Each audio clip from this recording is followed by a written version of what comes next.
Hi, welcome back to our second video for today's class, Class 2. We are going to continue our discussion now of logic by looking at, first of all, a just primary distinction between two types of arguments, inductive arguments and deductive arguments. After we've done that, we'll be prepared to talk about some basic ways of evaluating and assessing arguments, testing them out to see if they are well-formed.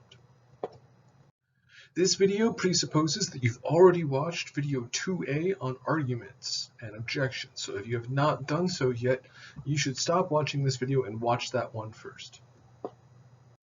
Here's the agenda for our lecture today. We're going to start with the distinction between induction and deduction. Then we're going to go over some basic deductive argument forms with an eye to the types of arguments you will encounter in this class. I will then briefly discuss some inductive argument forms. These will not figure as prominently in this class with a few exceptions. And finally, we will discuss 4 ways of thinking about what makes for a good argument. This will require that we introduce some technical concepts: validity, soundness, strength, and cogency. So if you have a section of your notes where you say define important terms, I personally, when I take notes, like to keep them in a table. You might want to mark those down now for yourself so you know that you'll need to define them and know how to define them and use them by the end of today's lecture. Okay, so first off, we're going to talk about the distinction in logic between induction and deduction, or rather between deductive and inductive arguments. Before we do that, just want to remind you of a few things from lecture 2A. First of all, truth and falsity are obviously the things we are concerned with, not just in philosophy, but in life more broadly. We think that cognitive success means arriving at the truth.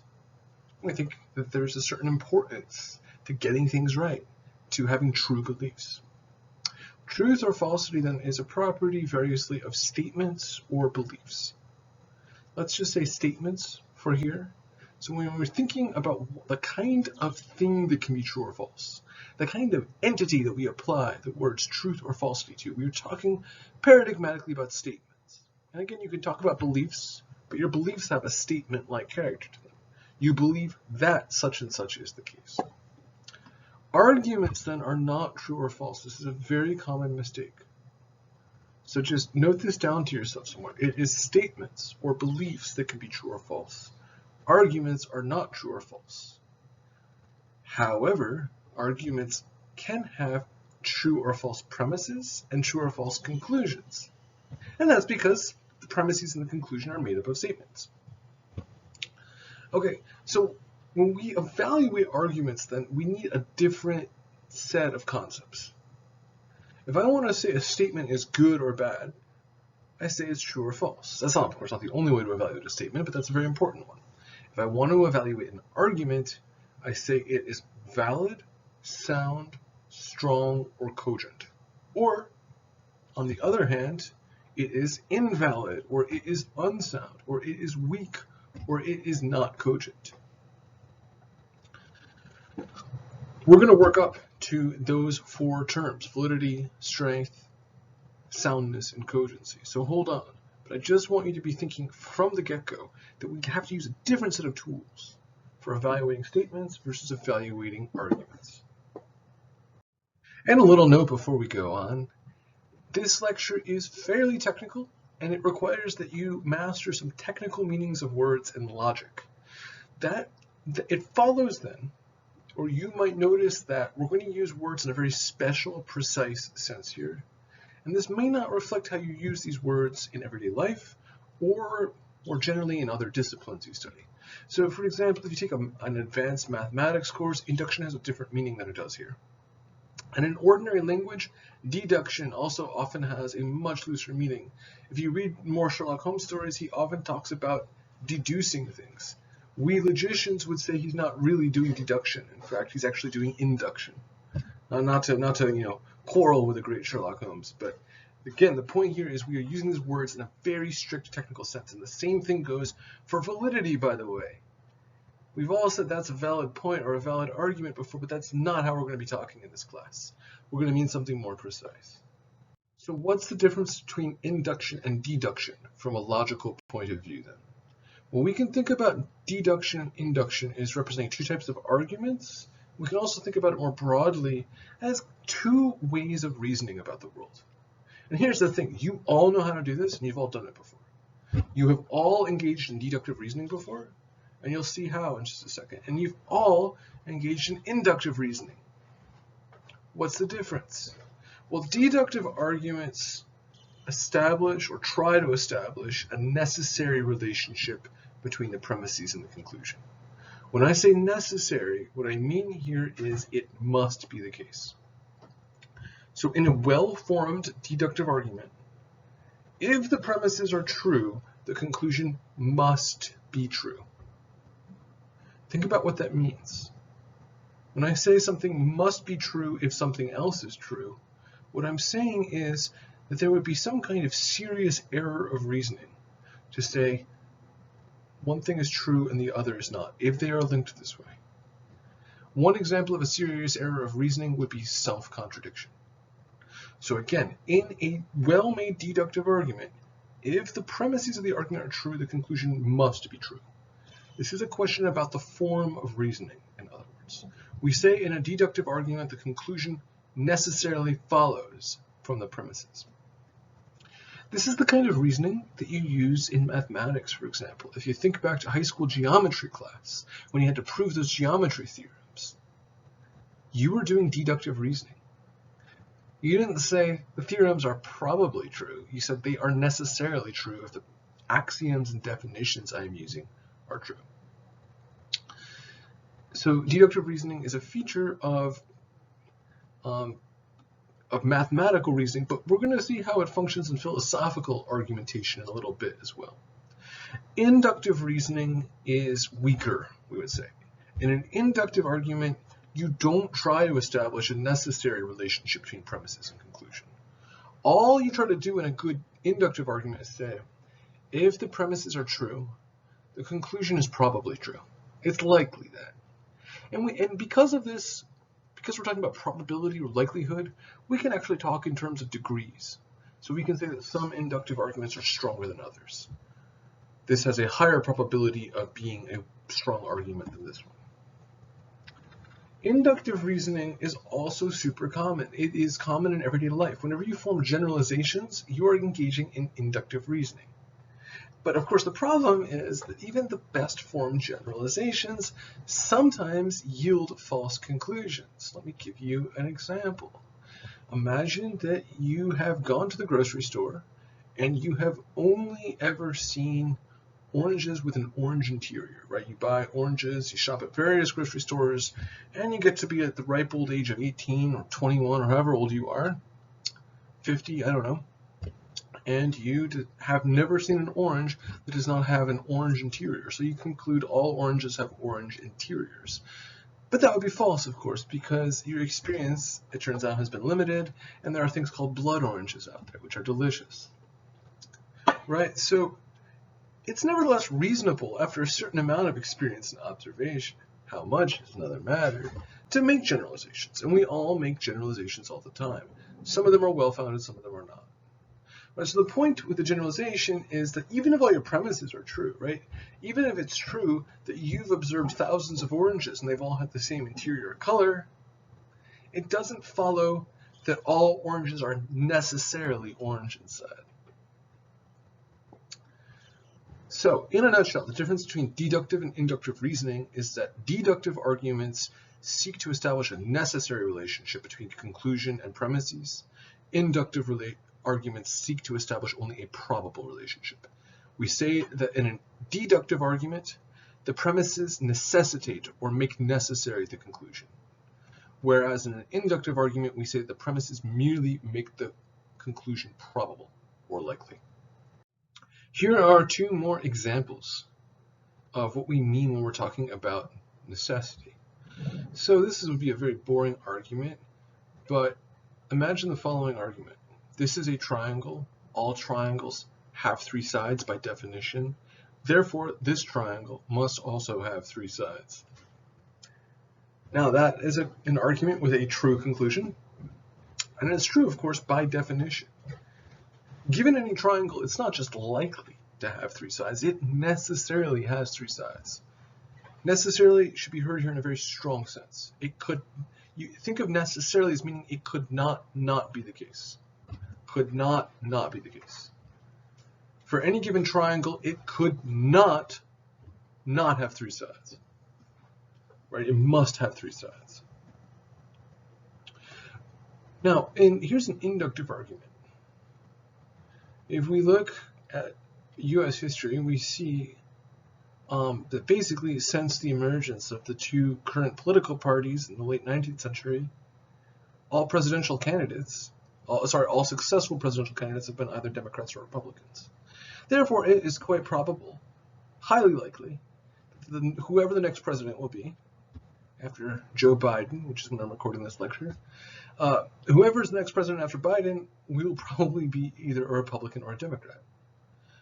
But that's not necessarily the case, right? Even if the premises are true, and they are, right? I mean, if we look at, again, the last 150 years, more or less, we see that every president has been either a Democrat or a Republican.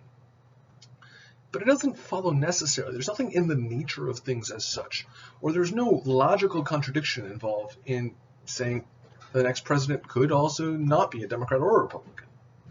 It's just highly, highly unlikely. Now we could bring in further premises here to show that, to talk about why this is.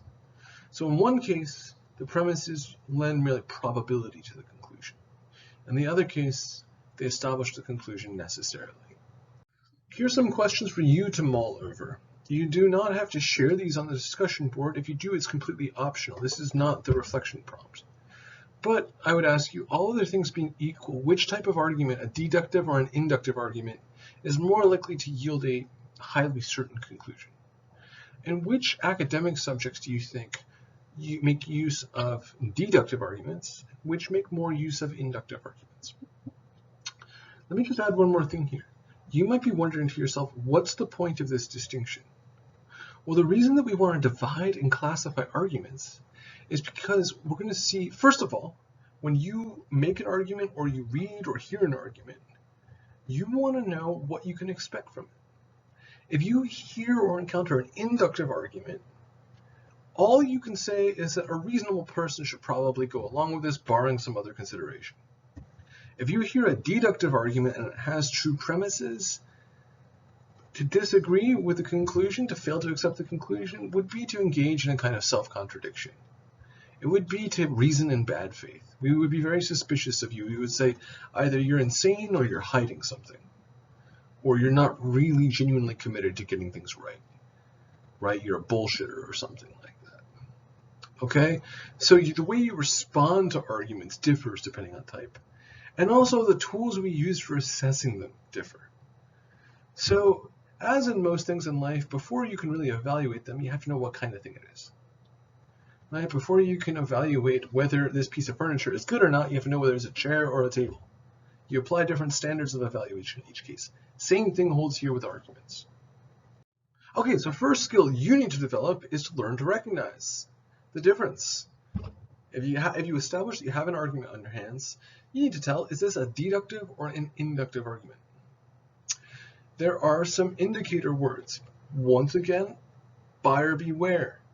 These are not always going to tell you whether you really have a deductive or inductive argument, and that's because people who are a little slimy, who like to manipulate you with their language, will sometimes use the wrong words to puff up their argument, make it sound more certain than it really is. But by and large, if you see the words necessary or necessity, must, absolutely, certainly, those usually indicate that you have a deductive argument on your hands. Whereas if you see words like probably, likely, plausibly, one might reasonably conclude that, the preponderance of evidence, these kinds of phrases, you've got an inductive argument on your hands. Second point, right? So one way to think about the form of an argument is to look for indicator words, but that's not the only test you want to apply. Here's a second test for telling what kind of argument you have on your hands. And this involves a little bit of a higher order abstract reasoning. So, when people hear arguments and they haven't really been trained in argumentation, I've noticed this a lot with my students. There can be a tendency to say, I hate this conclusion or I love it. Me like, me no like. I agree, I don't agree. When you're thinking about the form of an argument, you need to slow down, okay? You need to train yourself to suspend your own judgment. It's fine to have your own opinions. In fact, I encourage that in this class. All I'm saying is bracket them for a moment. Hold them at bay. Put them out in the backyard and let them bark at you for a bit. Now here's what you need to do. In your mind, or on a sheet of paper, however you reason, pretend that all of the premises are true. And now look at the conclusion and say to yourself, could I pretend that all the premises are true and deny the conclusion? Could I affirm the premises, as we say in logic, and deny the conclusion? Would doing so involve me in self-contradiction? Would I be contradicting myself if I did that? Or would I just maybe be kind of refusing the preponderance of evidence, but not contradicting myself? Let's consider an example. Premise 1, most dog owners treat their dogs well. Premise 2, Jackie is a dog owner. Conclusion, so it can be concluded that Jackie treats her dog well. Is this a deductive or inductive argument? Don't look at the bottom of the screen. All right, so some people, if I say this, are going to immediately pounce on that first premise and say, I don't think that first premise is true. Sadly, you're probably right. There are a lot of horror stories out there. I myself have adopted a dog from a dog shelter. But that's not the question here. We are not asking if the premises are true, so you need to suspend your urge to evaluate the premises right now. Let's see what happens if we pretend the premises are true. We pretend that it is indeed the case that most dog owners treat their dogs well. We pretend that it is indeed the case that Jackie, whoever Jackie is a dog owner. Can we deny the conclusion without contradicting ourselves? Yes, we can. Why? Because premise 1 only says most. Maybe Jackie belongs to that subset of dog owners who, as is even admitted by premise 1, are poor dog owners. If premise 1 said all dog owners treat their dogs well, we couldn't deny the conclusion without contradicting ourselves. Because we would be saying, in essence, all dog owners treat their dogs well, and there's at least one dog owner who does not treat their dog well. And that is a contradiction, my friends. But since we have the word most in that first premise and not the word all, this is an inductive argument. The premises, if true, merely make the conclusion likely, right? If it said 95% of dog owners treat their dogs well, Jackie is a dog owner, therefore Jackie treats her dog well, what we're really being told is, given this evidence, it's quite probable that Jackie treats her dog well. We are not being told that Jackie necessarily treats her dog well in light of the evidence. Okay, so listen, I recognize that what I'm saying here is very straightforward for some people and very confusing for other people. If you did well in high school geometry, or if you are a computer science or math student, this is probably fairly straightforward for you. If you struggle with those subjects, don't worry, okay? We're going to be coming back to these ideas a lot. I just want you to have a rough idea of them right now. Now what I'm going to do is I'm going to try to give you a different angle on the whole subject. Explaining what induction and deduction are in the abstract is all well and good, but it helps to have some basic argument forms in mind, standard ways of constructing arguments. So when I talk about an argument form, it's almost like a skeleton on which you could hang different types of clothing or different types of content. Let me give you some basic deductive argument forms. And some of these, by the way, are argument forms we're going to be using a lot in this class. They're very powerful. First of all, mathematical arguments. So arguments, for example, from definitions or from mathematical axioms or theorems. The length of one side of the square is 10. Therefore, the length of the diagonal of the square is 10 times the square root of 2. That's just by the Pythagorean theorem, right? That's pretty elementary geometry right there, right? A squared plus b squared equals c squared. And that's necessarily the case. Given a square of length 10, and given the truth of the Pythagorean theorem, we know it necessarily follows that the length of the diagonal is 10 times the square root of 2. It's not just likely to be the case there, it's always the case. Unless we're using some kind of weird non-Euclidean geometry. Definitional arguments. You've done this kind of thing before, I'm sure. Here's a very trivial, silly, stupid example to illustrate the point. John is a bachelor, and bachelors are by definition unmarried men, so John is an unmarried man. Right? You're just basically applying a definition here. That's a deductive argument. Categorical syllogisms are a more complicated case of deductive arguments. With categorical syllogisms, we compare categories or classes of things to each other. There are many types of categorical syllogism. This can get quite complicated. I'm going to give you just a very basic form. It's sometimes called the Barbara syllogism. And I will talk about that in a few slides, so I'm not going to come back to it here. But basically, in a categorical syllogism, you say, here are how some members of a group or class or category relate to some other members of a group, class, or category. The group, class, or category could be anything. It could be human beings, could be rational numbers, it could be fish. And basically, what you try to do is you try to figure out then the relationship types between different categories. Okay, here are a few different deductive argument forms. And I'm not going to talk about these in too great detail here, but this will give you a little bit of a sense of how philosophical reasoning can use deductive argumentation. So various hypothetical syllogisms or hypothetical arguments.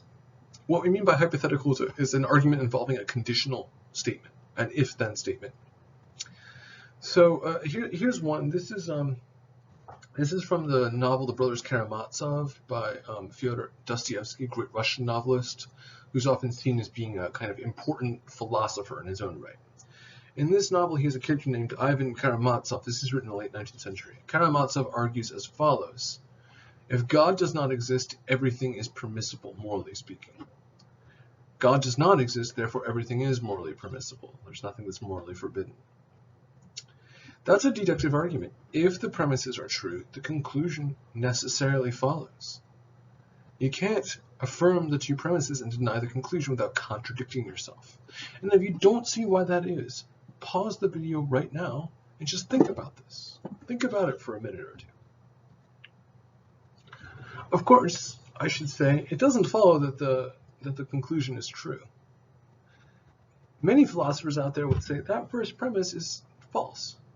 Even if God does not exist, there are other sources or standards of morality out there that don't depend upon the decrees of a divine being.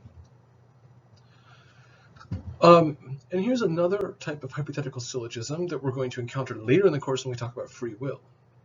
If we have free will, then we must be capable of full self-determination, of determining who we are and how we are in every respect. But we are not capable of doing that. Therefore, we don't have free will. Also a deductive argument.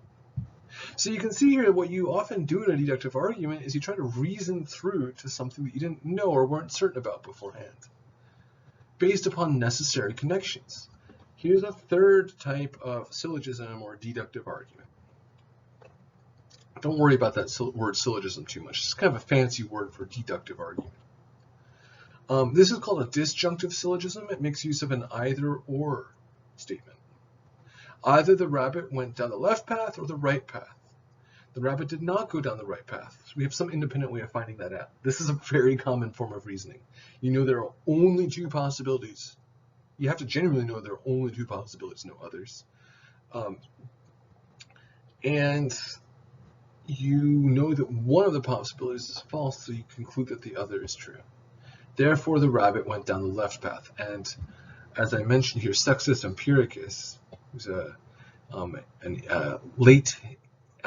philosopher from the period of late antiquity, a skeptic, thought that animals were capable of this kind of deductive reasoning as well, and not just humans. Okay, I'm going to run you through the three types of deductive argumentation that I think are most common in an intro to philosophy class. So we're going to get three basic tools, and we're going to use these argument forms a whole lot. They're very powerful. The first type is called the modus ponens form of argument. And this is just a Latin expression that means mode of asserting or affirming. Mode of asserting, sorry, that would be the correct way of translating that. Or mode of positing. So this argument form involves a conditional premise, premise one, and then it involves a simple statement. And that gives us a conclusion. Because if P then Q, where P and Q stand for statements, or a complete subject-predicate pair. And then what we get is we can fill in P and Q with various kinds of content. Right, so this applies to various types of argument. We can fill in really whatever we want here. So here's an example, as long as we're consistent. So if Fido, who's a dog, is twirling around in a circle, then Fido the dog needs a walk. So Fido is twirling around in a circle is P, and I'm substituting Fido needs a walk for Q. This is like algebra essentially. It's like algebra for logic, algebra for natural language. So Fido is indeed twirling around in a circle is my second premise. If P, then Q, P. Therefore Q. Therefore Fido needs a walk. So if premise 1 is true, and premise 2 is true, the conclusion follows necessarily. Now, of course, it's possible that the first premise is false. It doesn't matter for determining the form of the argument. That's the thing I really want to hammer home to you. We're just trying to see, is this a deductive argument here? And it is. It is a valid deductive argument. If the premises are true, the conclusion necessarily follows. Okay, so that is modus ponens. We've just covered that. If P, then Q, P, therefore Q. But we can't do this the other way around. So consider the argument form if P, then Q, Q, therefore P. This is called the fallacy of affirming the consequent. In logic, the word fallacy has a technical meaning. It's just a standard error of reasoning. An argument is fallacious if it seems to produce a conclusion that follows necessarily, or a conclusion that's highly likely from the premises, but the premises don't properly support the conclusion, in fact. So consider the following illustration of this argument form. If Fido is twirling around in a circle, then Fido needs a walk. Fido needs a walk, therefore Fido is twirling in a circle. So, again, think about here how you might reason if you only had limited pieces of information. The issue in this case is that the conclusion doesn't follow necessarily from the premises. Imagine that both premises are true for a second. And imagine somehow that you're not in a position to see Fido. It's not correct to reason back and say, given that he needs a walk, he must be twirling around in a circle. It might be likely, but it's not necessarily the case. For all the first premise has told us is that whenever Fido is twirling around in a circle, it means he needs a walk. But it's quite possible that when he needs a walk, sometimes he does other things. Maybe sometimes he jumps up on his hind legs and paws at you like that, I don't know. Right, so the conclusion doesn't follow necessarily from the premises. We've talked about modus ponens, the mode of asserting. Now we're going to talk about modus tollens, the mode of denying. And that goes like this. If P, then Q, where P and Q again stand for statements not Q, that's what that little tilde means. It means Q is false, or not Q. Therefore, P is false, or not P. This is also super common in philosophical reasoning. But it's also common in everyday reasoning, for that matter. So let's look at an illustration. This is from the contemporary British philosopher Galen Strauss. I sometimes assign this article. It's an article on free will. So here's Strausson's argument in very condensed form. Strausson doesn't think we have free will. Strausson says, if we have ultimate moral responsibility for our actions, then we must be completely self-determining. But we are not completely self-determining, so we do not have ultimate moral responsibility for our actions. So again, this is a bit like algebra.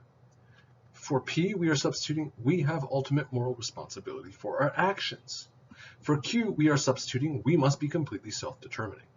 And then we are saying Q is false. It is not the case that we are completely self-determining, right? But we don't really make ourselves who we are. I mean, to a certain extent, right? But to a great deal, who you are is a part of who your parents were, or the climate, or milieu, or culture where you grew up, etc., etc.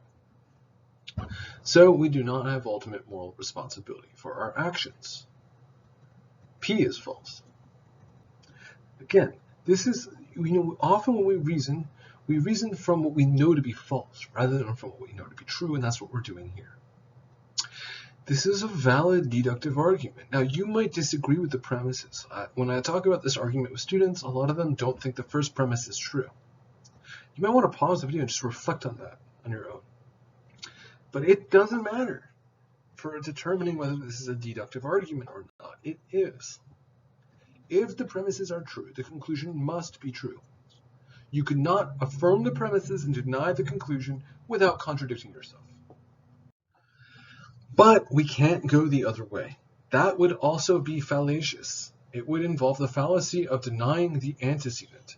So if we say if P then Q not P, therefore not Q, then we get a conclusion that does not necessarily follow from the premises. And not to be too morbid here, but it's often very easy to see this if you substitute content that has to do with death and dying and disease. So my apologies, but this helps illustrate the point.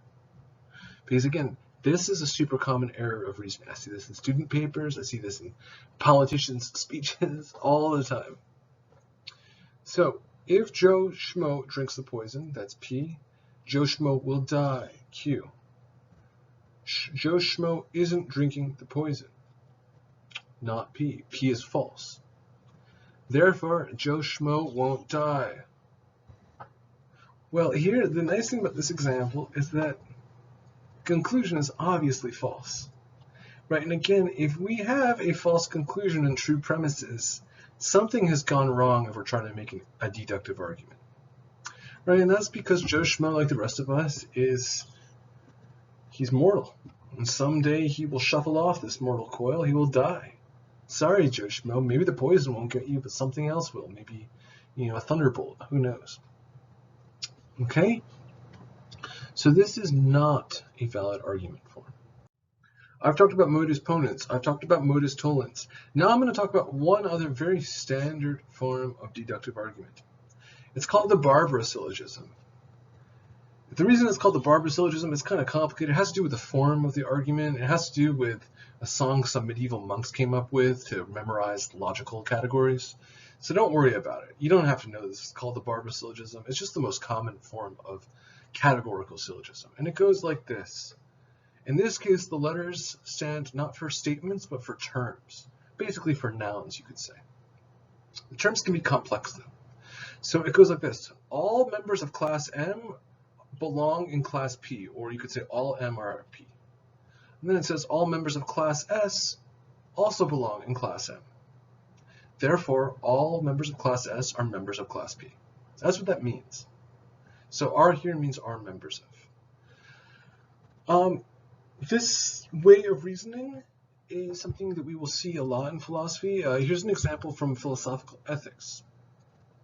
So I'm going to substitute for M, acts of torture. And I'm going to substitute for P, immoral things, or immorality. And then for S, I'm going to substitute waterboarding, right, which was an enhanced interrogation technique that became quite popular under the second Bush administration about 20 years ago, and led to a great deal of public controversy and debate about whether it was indeed torture. So the argument goes like this. All acts of torture are immoral, all MRP. All waterboarding is an act of torture. Therefore, all waterboarding is immoral. Okay? That's a deductive argument. You might disagree with the premises. You might think the first premise is wrong. You might think the second premise is wrong. That's not the question here. The question is, what's the form of the argument? And notice that if you affirmed the premises and denied the conclusion, you would be contradicting yourself. Why? Well, you would in effect be saying, all acts of torture are immoral, and there's at least one type of torture that's not immoral. You can't say those two things at the same time, or else you contradict yourself. Right? And we should care about not contradicting ourselves. Okay, a little side note here. Why did I put the word all in there in brackets? Because we don't always use it. That's why. Sometimes it's implied. So normally we just say waterboarding is an act of torture. What we're really saying is all acts of waterboarding. Because if we're only saying some acts of waterboarding are torture, this doesn't work at all. Okay, so that's it for deductive argumentation. We are also at times going to consider inductive argumentation in this class. We're going to deal with inductive argumentation in a few different ways. For one, when we come to the problem of evil, so-called, when we try to ask, is the idea of God compatible with the existence of evil in the world? We're going to see that there are deductive ways of framing the question and inductive ways of talking about it. So, an inductive argument is an argument that seeks to mobilize a fair amount of observational evidence, usually, in order to make a conclusion likely, to say this is probably what's true. Anytime you make generalizations, anytime you make predictions based on past experience, where you assume that given that things have been this way in the past, they'll probably be like this in the future, or anytime you use analogies where you compare two different things, you are making an inductive argument. And the same holds, by the way, if you appeal to an authority or an expert. You say, this authority is usually right about such matters, therefore what they're saying is probably true. All right, that's it for my discussion of deductive and inductive argumentation. Before we move on, I have a little trick question for you. Consider the following argument. Veuve Clicquot, which is a brand of champagne. Veuve Clicquot is a champagne. Therefore, it must be made in France. Is this an inductive or a deductive argument? Pause the video and think about this on your own. Okay, I'm hoping you paused the video and thought about this question on your own. Is this an inductive or deductive argument? Well, it's a trick question. Here's why. It depends on how you interpret the argument. If you define champagne as a type of wine made in the Champagne region in France, which is how the French define champagne, and I believe how the European Union does, then all champagnes necessarily are made in France. And so the fact that Veuve Clicquot is a champagne means it necessarily is made in France, by definition, in other words. In that case, this would be a deductive argument. So this is a definitional argument. If we are understanding champagne as being defined as made in France, or as part of the definition involves being made in France, then of course it must be made in France. But if we're using a looser definition of champagne, and we're just saying champagne is a certain kind of sparkling wine, then Veuve Clicquot is a champagne, so it must be made in France, is merely an inductive argument. If we said many, if not most forms of sparkling wine are made in France, or most champagnes are made in France, then this would be an inductive argument. So it depends on how you construe it or interpret the argument. There is a case to be made for construing this as a deductive argument, and a case to be made for construing it as an inductive argument.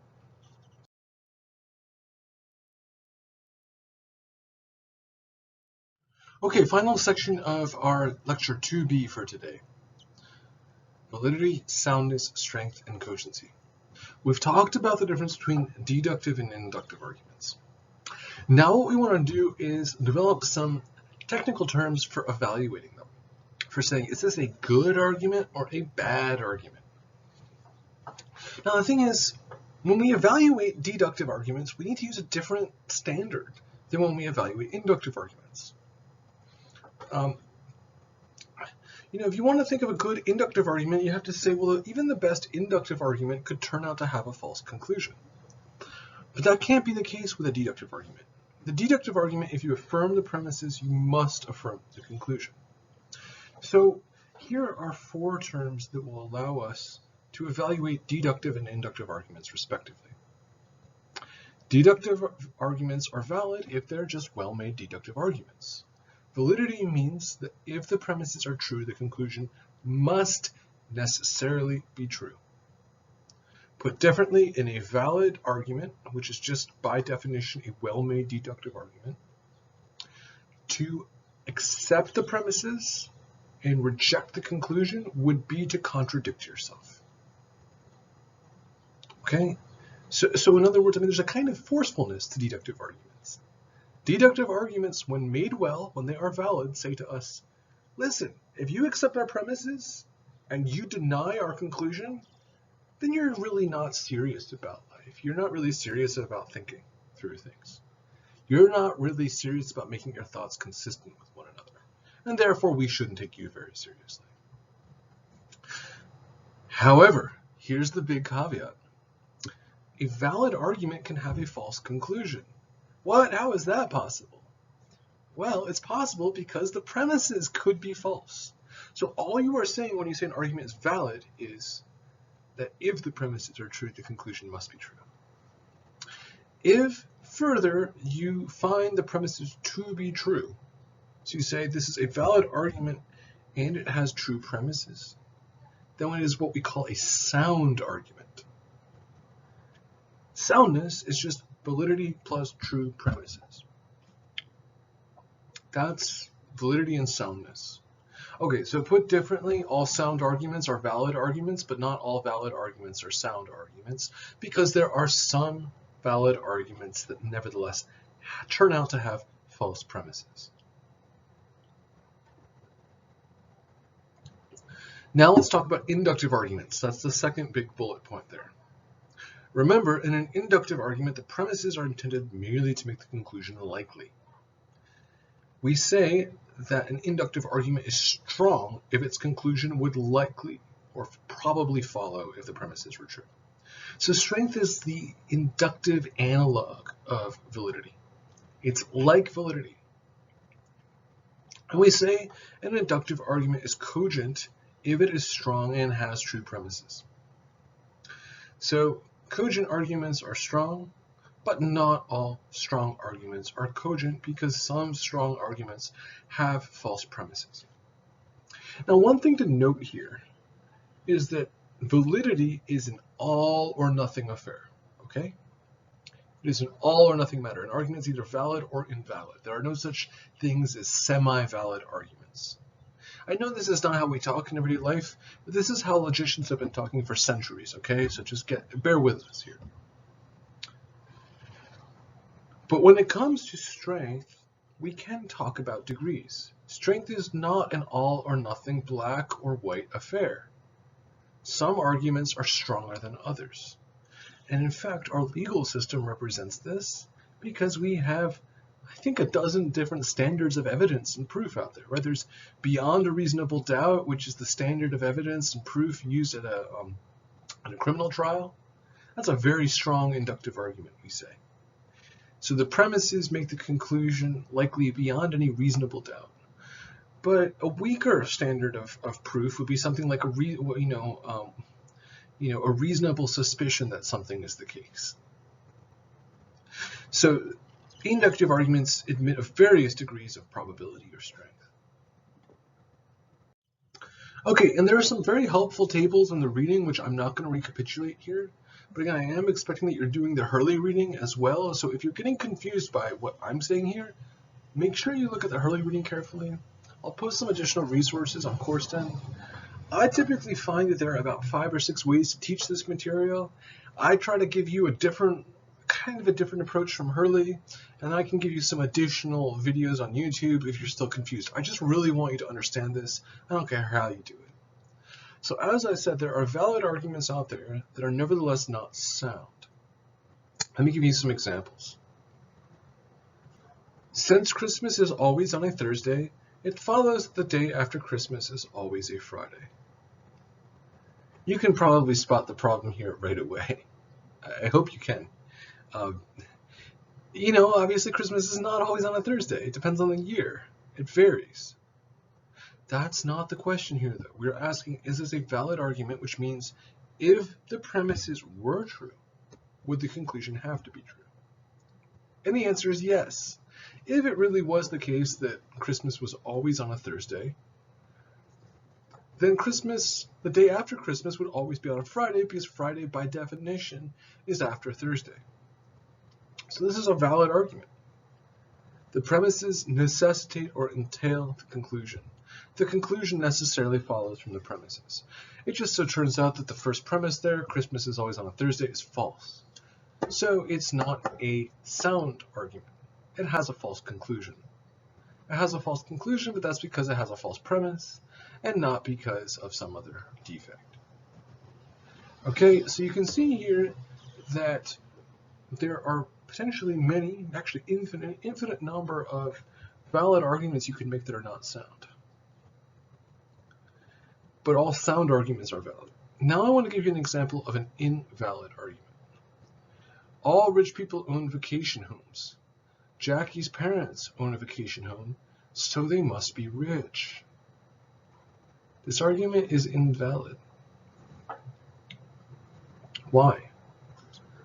Well, to see why here, let's just acknowledge this looks a fair amount like the Barbara syllogism I mentioned before. All human beings are mortal. Jackie's parents are human beings, therefore Jackie's parents are mortal. It looks like that, but it's not quite of the same form, as it turns out. So the inference that Jackie's parents must be rich is fallacious here. There are a few different ways we can illustrate this point. First of all, let us affirm that the premises are true. Let's pretend they're true. So let's pretend it is really the case that all rich people own vacation homes. Maybe it's not. It's probably not. There are probably some rich people out there who want to live a humble lifestyle. I don't know. And let's second affirm that Jackie's parents do own a vacation home. Could we deny the conclusion without contradicting ourselves? Well, yes, we could. It is perfectly reasonable to say all rich people own vacation homes. Jackie's parents own a vacation home, but they are not rich. Why? Because we don't know anything about the class of vacation home owners as such here. All we know is that within that class, all rich people belong. But what we haven't been told is that all vacation home owners are rich themselves. So in the class of vacation home owners, there might also be, I don't know, people who are severely in debt, or there might be people who inherited their vacation homes, or there might be people who were once rich and then lost a lot of their money and now live in their vacation home and don't have a primary home. Okay? So there would be no problem with accepting the premises and denying the conclusion. There would be no contradiction there. Okay? And I'm going to give you a few other ways to think about why this argument is invalid on the next slide. So I just gave you a very verbal explanation of why the argument is invalid. And I recognize that people learn differently. So here is a diagrammatic explanation, or illustration really, I should say, of why the argument is invalid. In logic, we love to draw circles. It's a very helpful way of diagramming what we're talking about. So let the red circle represent rich people, the whole class of rich people. And let us let the purple circle represent the whole class of vacation homeowners. And we have been told all rich people own vacation homes. So that means that we can represent that by putting the red circle entirely in that purple circle there. Now here's the issue. We don't know how big the red circle should be. It's possible that the red circle and the purple circle could be coextensive. They might just overlap entirely, in other words. It may be that all rich people are vacation homeowners and all vacation homeowners are rich people. But the premises haven't told us that second part. We don't have that information. We don't know anything about the purple circle as such, other than that the red circle belongs in it. And now we know something else. We know that Jackie's parents belong somewhere in this purple circle. But we don't know where. We know they're in the purple circle, but they could be in the red part, or they could be outside of the red part. The argument doesn't tell us which is which. So the premises do not imply the conclusion necessarily. The conclusion does not necessarily follow from the premises. All right, here's a third way of illustrating why that argument about rich people and vacation homeowners and Jackie's parents is not a valid argument. This is what's called the counterexample method. Okay, so what we do here is we take the argument and we restate it in formal terms. We extract the form of the argument. And we do that by using letters to represent terms. It's a little bit of it's almost like algebra. And then what we do is we try to come up with what's called a substitution instance. Don't worry too much about the technical terminology here. If you take a formal logic class, even if you take critical thinking with me, sometimes I talk about this more. But the basic idea is you try to find some argument of the same form that has obviously true premises and an obviously false conclusion. And you do that to illustrate that the argument's not valid, right? Because again, in a valid argument, you can never have completely true premises and a false conclusion. So what I'm doing here is I'm letting R stand for rich people, and I'm letting V stand for vacation homeowners. All rich people are vacation homeowners. And then I am letting P stand for Jackie's parents. And it's a little bit of a weird way of talking, but what we're really just saying is, all of Jackie's parents, right? So everyone in the class that is Jackie's parents, both of the parents. Okay, so all R are V, that's the first premise. All rich people own vacation homes. And Jackie's parents own a vacation home. All P are V. Therefore, all P are R. To see why this is not a valid argument, now we need to come up with a substitution instance to illustrate the point. So we need to substitute other terms. Okay, let's see how this works. Here's a little trick, a little hint. This can require a little ingenuity. Use dogs, cats, mammals, animals, or fish. Like some combination of those will almost always allow you to come up with a good counterexample. Okay, so I'm going to substitute dogs for R. I'm going to substitute mammals for vacation homeowners.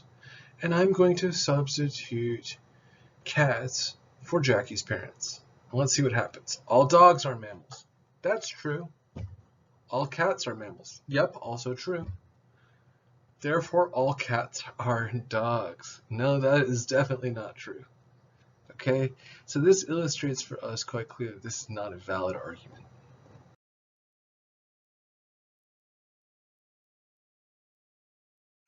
Okay, that's it for deductive arguments and argumentative validity or logical validity. Now I want to talk about strength and cogency. Think back to that argument that Sherlock Holmes gave, right? There was a horse that was stolen. There was a dog in the stable. The dog did not bark. Scarred dogs typically bark at strangers. Therefore, it's quite likely that the thief was someone the dog knew well. That's an inductive argument. The premises could all be true, and the conclusion could still turn out to be false for any number of reasons. Maybe the dog just had a fluke and didn't bark this time. Maybe the dog was drugged, for all we know. Okay? Here's another silly example of an inductive argument. I have never seen Tom drink in the 20 years I've worked with him, and Sally, his office mate, has never seen him drink either. Therefore, he probably doesn't drink alcohol. Right? So again, here, the premises might all be true. Like, you might be telling the truth. You might really have never seen him drink. And his office mate might never see him drink either. But it might turn out that he does. You can think through how that's possible on your own. So there's no contradiction involved in accepting the premises and denying the conclusion. But the premises, if true, would make the conclusion more likely to be true. That's a strong inductive argument. Now here's a weak inductive argument that many people don't understand. It's called the gambler's fallacy. I lost the last 5 coin tosses, so it's quite likely I will win the next one. No, it's no more likely than it was before. That's not how probability works. Right? So this is a weak inductive argument. The premise here that you lost the last 5 coin tosses is irrelevant to the conclusion. If we assume, a perfectly weighted coin. Okay, so why did we just do all this? Why did we just talk about deduction versus induction, validity versus soundness, strength versus cogency? Well, because I want to give you a lot of tools for assessing arguments. So when you have an argument, you want to see, is this really a good argument? Should I accept its conclusion? There are a few things you can do. First, you can say, does it have true premises? But guess what? You're not always in a position to figure that out. Maybe figuring that out would require some special expertise that you don't have that would take you years to master. Or maybe, especially in the case of moral arguments, it's just really hard to figure out how it would even go about answering the question. You know what you can do is, at the very least, you can say, is this even a valid argument? Do the premises even lend support to the conclusion? And if they do the premises make the conclusion likely? Because guess what? There's some really bad arguments out there whose premises don't really support the conclusion at all. These are the kinds of things that politicians and advertisements like to wield at you to get you to buy something or vote a certain way. So consider the following argument. Again, I use abortion here because I'm trying to trick you a little bit, because I know many of you probably have strong feelings about the subject. Premise 1, all killings of innocent moral persons are immoral. Premise 2, all abortions are killing of innocent moral persons, for fetuses are in all cases moral persons, and no fetus has done anything to lose its status of innocence. That's actually a sub-argument, by the way, right? So the sub-conclusion is all abortions are killings of innocent moral persons, and then we have two premises. So then the conclusion, the main conclusion is all abortions are immoral. And I imagine some of you accept that conclusion and some of you reject it wholeheartedly. I don't care. What I want you to see is whether this is a valid argument or not in the strict technical sense of the word. Is it a valid argument? Yes, it's absolutely a valid argument as written. Why? Because if the premises were true, the conclusion would have to be true. Put differently, if you accept the truth of the premises and you deny the truth of the conclusion, you are contradicting yourself, for you are effectively saying killing innocent people is always wrong, and yet sometimes killing innocent people is not wrong. That's a contradiction. Right? Those two statements cannot both be true at the same time. Okay, so that's a valid argument. It doesn't mean it's a sound argument, though. Some of you probably think it is a sound argument. Some of you probably think it's not. If you don't think it's a sound argument, which premise do you think is false or incorrect?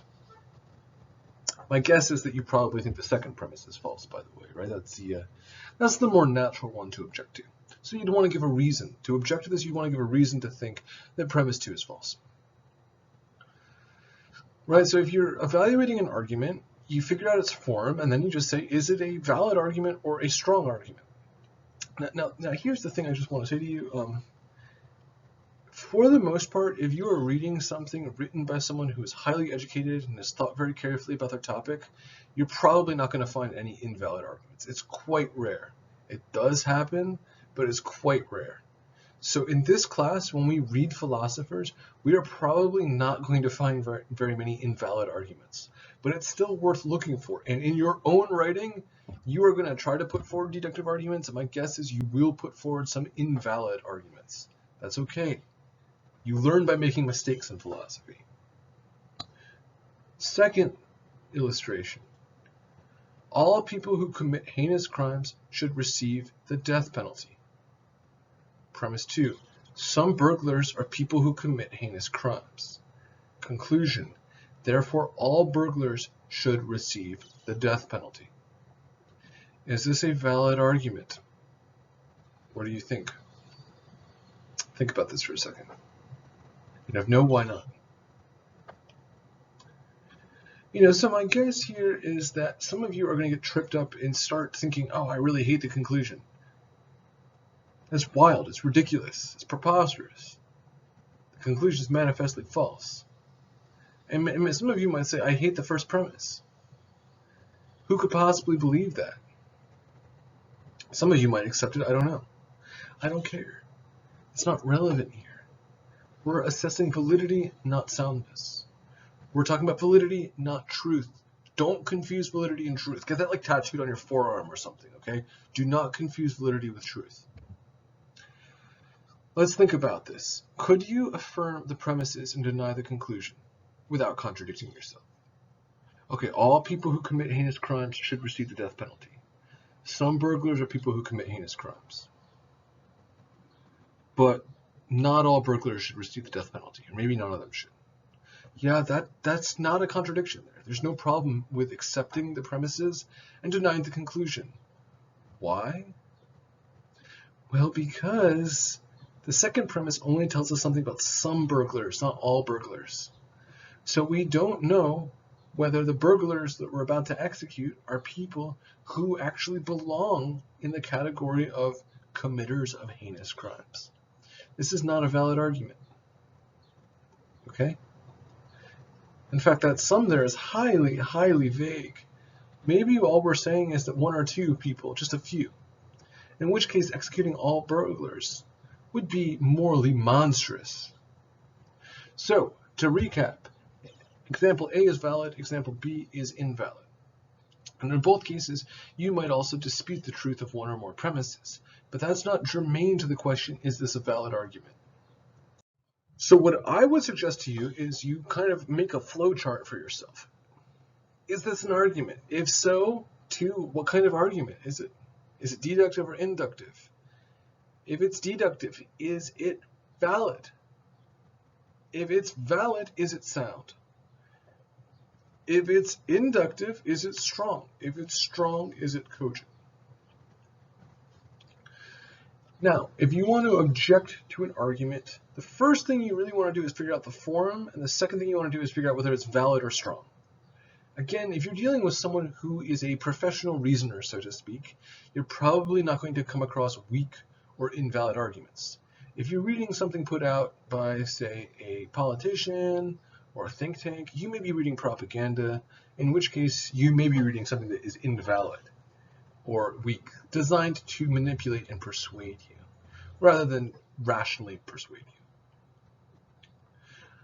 Once you've established that your argument is in fact valid, if it is, or strong, then the only other objection strategy really left to you is to challenge one of the premises. And to do this well, you want to be clear about which premise you're challenging. You want to identify the premise. You don't necessarily have to number them the way I am here. I'm just doing this to make it easier. So pause this video, and I want you to just think through the following exercise on your own. You can share this in the discussion board for this week if you want, but you can also just do this in your notes. You don't have to share. If you had to object to this argument, which premise would you object to and why? And what would you say to try to undermine or cast doubt on the truth of the premise? Try that, and then try to think about how someone who is convinced of the truth of that premise would respond to you. How would they try to counter-argue? Okay, that's it for this lecture. We have covered induction and deduction and the concepts of argumentative, validity, strength, soundness, and cogency. At this point, you've hopefully filled in definitions for those terms. I would also suggest you jot down or memorize some examples of valid arguments and strong arguments, and then of sound arguments and cogent arguments. Here is your final task. I've already given you your reflection post prompt. Here's your reading post prompt and your reply prompt for the discussion board. And you post this on the same discussion board for this week. For this class. We keep all of the discussions for one class period in the same discussion board. So what I want you to do is take a look at the exercises that I included with the reading. You don't have to do all of them, but you want to skim through them. And I want you to select 2 from section 1.1 and 2 from section 1.3 that you find particularly difficult. You find them particularly challenging.